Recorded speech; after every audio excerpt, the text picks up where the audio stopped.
Beleza? Então vamos lá. Sejam bem-vindos ao canal, né, Academia das Exatas. Meu nome é Matheus Viterbo e esse é o primeiro vídeo de uma série que nós vamos começar aqui sobre a teoria de funções. Nós vamos começar da teoria e vamos até função modular, né, exponencial, função logarítmica. Vai ser aí uma boa série de aulas. Eu acredito que vai passar facilmente aí de 50 aulas. Então acompanha a sequência aí do canal para vocês estudarem, né? Nós vamos fazer bastante exercício também. Acompanha a gente. O que é uma função? Teoricamente, uma função é um tipo específico de relação. Mas, o que é uma relação? Uma relação é um subconjunto de um produto cartesiano. Pode parecer que está meio confuso, mas não é isso mesmo. Tome nota aí sobre essas pequenas definições que, na verdade, são apenas alguns conceitos para a gente poder introduzir o assunto, ok? Porque para a gente entender função, a gente precisa entender alguns conceitos anteriormente, para depois lá na frente a gente não ter dúvida e ficar tendo que voltar lá para o início. Então vamos primeiro hoje entender o que é um produto cartesiano, para depois a gente entender o que é uma relação, depois finalmente a gente entender o que é uma função, porque função está diretamente relacionado com teoria de conjunto, com plano cartesiano, com produto cartesiano, com pares ordenados e tudo mais. Então vamos lá. O que é um produto cartesiano? Um produto cartesiano é a combinação entre os elementos de dois conjuntos quaisquer na forma de pares ordenados. Mas eu não estou entendendo nada, né? Bora fazer então um diagrama para a gente entender o que isso quer dizer. Então, para a gente entender o conceito, vamos começar a partir de um exemplo. Então vamos imaginar a seguinte situação. Uma família de 3 pessoas, pai, mãe e filho, recebe 2 visitantes, irmão e primo, e os cumprimenta. Então ocorre o seguinte problema, né? Quantos cumprimentos acontecem, né? Quem cumprimentou quem? Então nós temos aqui o conjunto constituído pelos membros da família e o conjunto constituído pelos visitantes.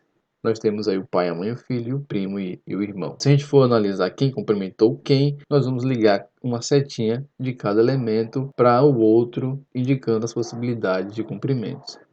Então, ó, certamente o pai vai cumprimentar o primo, depois o pai vai cumprimentar o irmão, a mãe também deverá cumprimentar o primo, a mãe deverá cumprimentar o irmão, o filho deverá cumprimentar o primo e o filho deverá cumprimentar o irmão. Então, nós tivemos aqui algumas combinações. Então, essas combinações é o que nós chamamos de pares ordenados. Então, quantas combinações nós fizemos? Nós fizemos exatamente 6 combinações. Pode contar aí. Ó. O pai cumprimenta 2 pessoas, a mãe também 2, o filho também 2, dando um total de 6. Então, fizemos ao todo 6 combinações. Essas combinações entre 2 elementos, representados pelas setas, vão gerar um novo elemento chamado de par ordenado. Então essa setinha que liga o pai ao primo, o pai ao irmão, essa setinha vai constituir um novo elemento. E esse elemento vai se chamar par ordenado, que nada mais é do que a combinação entre um elemento do primeiro conjunto com um elemento do segundo conjunto.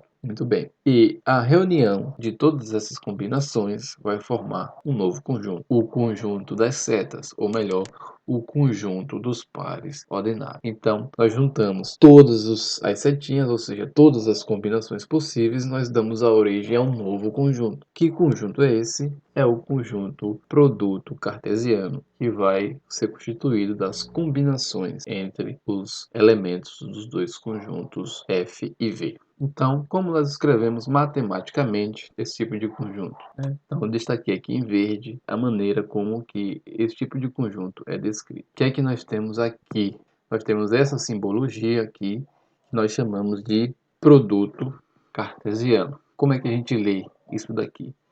F cartesiano V, ou seja, o meu F é o meu conjunto de partida, da onde saem as setinhas, e o V é o conjunto de chegada, é o conjunto que recebe as flechadas. Então, nós temos aqui separado por o ponto e vírgula aqui dentro das chaves, os elementos desse conjunto. Quem são os elementos desse conjunto? São os pares ordenados. Isso aqui é um par ordenado. Então, quando o pai cumprimentou um primo, nós vamos lá e identificamos isso aqui com um par ordenado de uma combinação possível. O pai cumprimentou o irmão e assim sucessivamente. Lembre-se, par ordenado é elemento do conjunto produto cartesiano. Então, tome nota, anote esses pequenos detalhes, que isso vai ajudar a você assimilar e guardar para usar mais para frente. Nós já havíamos anteriormente contado o número de combinações, né, que foram 3, né, que foram 6, na verdade. Então, como é que a gente representa isso também em uma linguagem de conjuntos, uma linguagem matemática? Então, a gente representa nessa seguinte simbologia: N de F cartesiano V. Ou seja, esse N aqui está nos pedindo, né, o número de elementos desse conjunto que está aqui dentro. Que conjunto é esse que está aqui dentro? Esse conjunto que está aí dentro é o produto cartesiano de F e V, ok? Então, é o número de elementos do produto cartesiano de FV, ou o número de elementos de EF cartesiano V, que é igual a 6. Então, entendendo um pouco melhor o conceito de par ordenado. Pares ordenados são escritos dessa forma, né? Não necessariamente nessa ordem, o y pode vir na frente, o x pode vir depois, mas geralmente a gente representa o x primeiro e o y depois, quando a gente for estudar funções. Mas quando nós temos essa constituição aqui, esse parênteses, x, uma vírgula, e esse y, o primeiro elemento separado por vírgula com outro elemento, nós estamos diante de um par ordenado. E esse primeiro aqui, elemento, veio do conjunto de partida, e esse segundo elemento aqui veio do conjunto de chegada, ou seja, esse elemento aqui foi o que liberou a flechada e esse aqui foi o que recebeu a flechada. Então, por isso, nós dizemos que a ordem importa. A ordem, como se escreve os pares ordenados, importa. O que isso quer dizer? Que na maioria dos casos, nós vamos ter, como é o caso aqui, né, 2 e 3 é diferente de 3 e 2, ou seja, o par ordenado 2, 3 é diferente do par ordenado 3, 2. Então, isso significa que quando a gente inverter a posição dos elementos, nós vamos estar quase sempre diante de um par ordenado. Por que você está dizendo quase sempre? Porque é possível que nós tenhamos um par ordenado desse tipo aqui. 4 e 4, ok?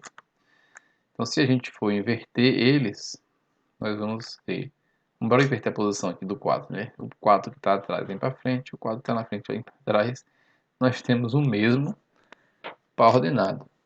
Então, só quando os elementos dos pares ordenados forem iguais, que se a gente mudar a ordem deles, não vai alterar nada, né? Fica meio que óbvio. Mas, em sendo diferente, a gente alterando a ordem que eles aparecem, nós temos um par ordenado diferente do outro. Então, já sabemos, né? Esse par ordenado é diferente desse. Ok? A ordem importa. Observe os conjuntos e os seus produtos cartesianos. Vamos aprofundar mais um pouco e entender as consequências disso. Então, nós temos o conjunto A, 1, 2 e 3, e nós temos o conjunto B, 4 e 5. Quem é o produto cartesiano de A com B? O produto cartesiano de A com B é o quê? A combinação de todos os elementos de A com todos os elementos de B.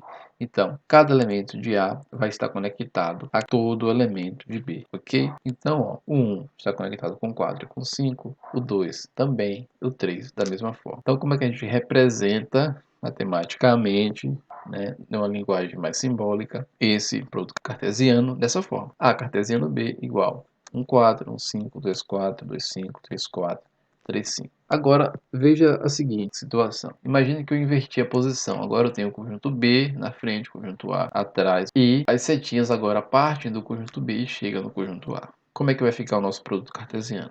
4 e 1, 4 e 2, 4 e 3, e assim sucessivamente. Então, ó, observe que os elementos desse produto cartesiano, B cartesiano A, é totalmente diferente dos elementos do A cartesiano B. Então, por quê? O que mudou? Mudou a ordem, certo? E como os elementos de A são distintos dos elementos de B, então vai acontecer que nenhum par ordenado vai ser igual ao outro, porque os elementos estão trocados a ordem. Então, o que a gente conclui, né? Que quando a gente muda a ordem do produto cartesiano, geralmente nós vamos estar de um produto cartesiano diferente. Então, ó, anotei aqui. Como a ordem dos pares ordenados importa, então os pares deste produto cartesiano não são os mesmos do anterior. Então, disso se conclui que A cartesiano B é diferente de B cartesiano A, ou seja, não vale a propriedade comutativa. Então, lembra da propriedade comutativa, né? Aquela propriedade lá da adição, da multiplicação, né? Que diz lá que a ordem dos fatores não altera o produto. Isso não vale para o produto cartesiano. Apesar da ideia de produto cartesiano vir da multiplicação, né, que nós podemos multiplicar os elementos de um com o outro, a propriedade não vale sempre. Então, na matemática é assim: quando uma propriedade não é válida em todos os casos, então ela não é considerada uma propriedade válida. Okay? Então é isso. Nós, na próxima aula, vamos estudar um pouco os exercícios, fazer mais exercícios de produto cartesiano e parênteses ordenados. Então, fica ligado aí nos próximos vídeos, tá bom?